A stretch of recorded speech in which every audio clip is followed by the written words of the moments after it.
Hey guys, this is Josh from Next Step Cubing. What I'm going to do today is a full review of the Valk 3 Elite M.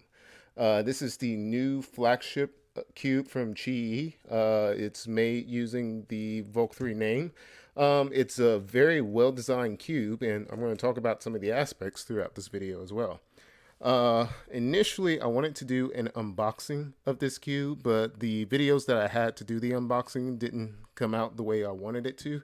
So I'll just be doing a full review this way.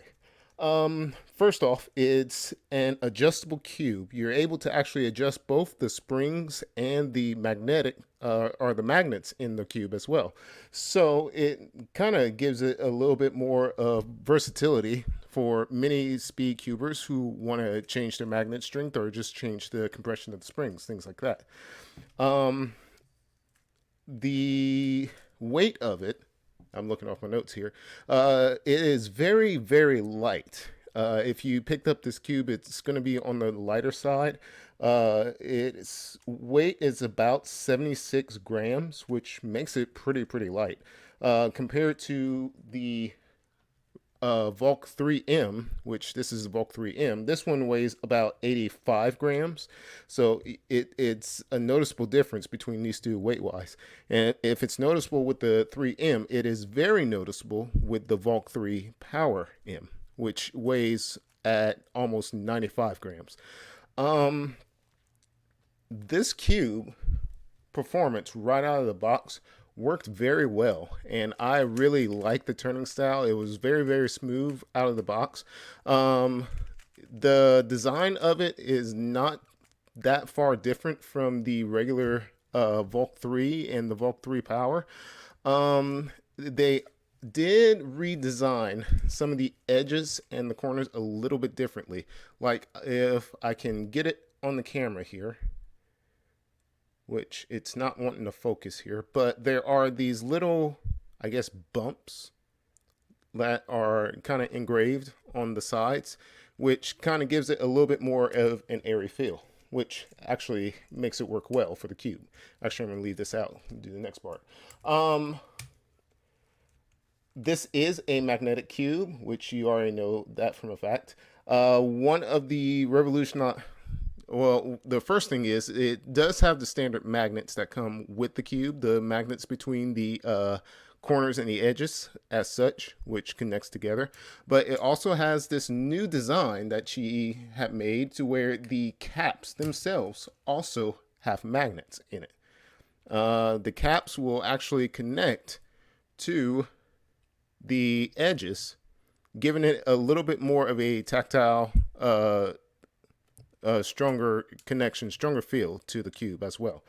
Um, there are different size caps. Right now, what I'm using on the cube are the red caps. These are actually the strongest caps to use in the cube are the red ones. Um, I particularly like the red ones because of the way I have this set up for myself.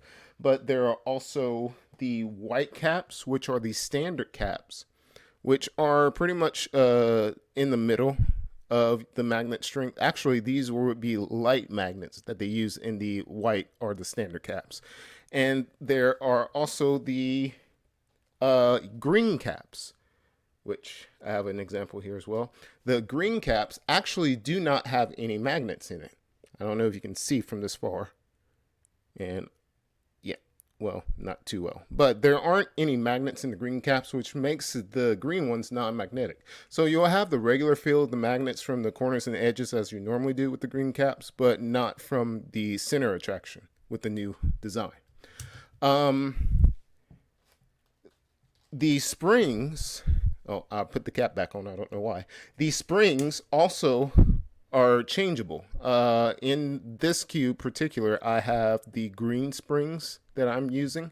It does come with another set of springs, actually two other sets of springs, both also dealing with the strength of the springs as well. So the green would be the lighter setting. The lighter setting meaning that using these makes the cube faster, smoother, I guess. But the trade-off for the fast speed is that it's a little bit less controllable. And the red, opposite of that, gives you a lot more control yet it takes away from the speed. While the white is the one that's in between both of those. Um, I like having the adjustable springs. It makes a very big difference and a big step up for Chi. The only issue I have is that these springs, kind of like the old Gon system, you have to unscrew the spring itself, take it out, interchange it, things like that, and that does take a little bit of time. Whereas the new system with the compression springs, you can just turn the dial inside the center cap and just change the compression of the spring. But like I said before, this is going in the right direction that Valk is doing, or that Chi is doing, and I really actually like having that variety in the springs. The corner cutting for this cube, move this out of the way. The corner cutting is not as great as I would expect it to. It does go about 45, and it almost gets line to line. I have really tight tension, so yeah, it does go about line to line, and it'll want to cut. Reverse, it goes about half a cubie, and then past that, it kind of gets stuck like that. So the corner cutting is not all that impressive. However, the way that I have it set up, I'm using the strongest magnets on here, so I don't have an issue with the corner cutting as long as it, just kind of aligns itself up the right way. You shouldn't have to worry about corner cutting as well. So, a few other things about the cube. Like I said before, it was a very airy feeling whenever you use it. That be the lightweight and really just overall airy lightness of the cube. Using the magnets really helped out with that because like I said before, in a very aggressive turner, I used to uh, or I'm so used to the Valk power. That's what I used as my main before, and the weight of that just made up for how heavy of a turner I am. But with the magnets on this cube, it makes it a little bit easier to actually do a decent sawing and not have to feel so overweighted by the cube itself. A few other things to talk about. One thing I didn't talk about is how quiet the cube is. Like whenever you're turning it, it doesn't necessarily make as much noise as you would a regular cube. I have some older cubes, non-magnetic ones that were just terribly loud, like the Thunderclap and the old Way Long GTS, the first GTS Way Long. Both of those were fairly loud, and I used those as mains for a while as well. But with this one, it seems very, very quiet. Like I am turning it right now, and I'm pretty close to the mic, and I can barely hear it as I'm turning it. So, if that's one thing that is an issue for you, or you feel like it would be an issue for you, then you don't have to worry about the sound of the cube overall. Um, I already said the magnets and the springs that we're using throughout the exam, or just showing you the cube itself. I do use the red magnets and I use the green springs. The green springs just gives it that faster feeling, and the red magnets overall helps with the controllability. Plus, I use a little bit tighter tensions. That way, the cube works very well to really my turning style and just how overall the how just well it works. I'm actually kind of in awe of this time right now because this right now is my new personal best. But anyways, other than that, overall, I like to say that this cube works fairly well for any cuber who would like to, just take it and give it a go for it. I don't have much negative to say about it except for what I've already said about the changing of the springs, the lightness of the cube itself, and there was one other thing, but I can't remember off the top of my head.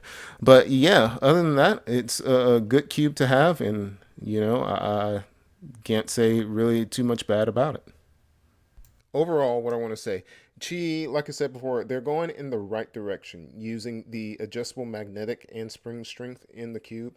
It is a very light cube, as I mentioned before, which I'm a very aggressive turner. However, the magnet strengths make up for the light feeling of the cube.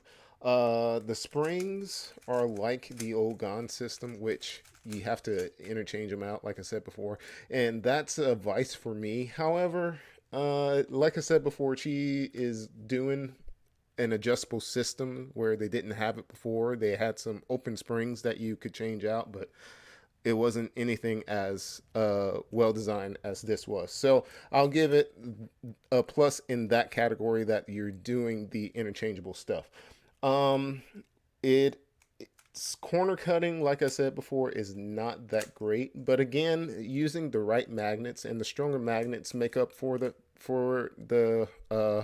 bad corner cutting. I shouldn't say bad, but it's okay corner cutting. But like I said before, it's overall a very, very good cube, or a great cube, really. And well, let me mention this. It's a great cube for intermediate cubers. I'm kind of intermediate, and advanced cubers as well. For beginner cubers, however, I don't see a reason to drop 45 bucks on a speed cube, especially since you're a beginner or a novice and just learning what to do on a Rubik's cube. So, with that said, I would recommend it for like the intermediate, the advanced cubers, to just get a feel for it and see how well it works for you. Um, Other than that, I think that's all I have for this video. If you like it, just leave a comment or leave any suggestions that you may have. In the description, I'll leave a link of where you can buy the cube. Other than that, I thank you guys for just paying attention and listening to me, and I will catch you guys on the flip.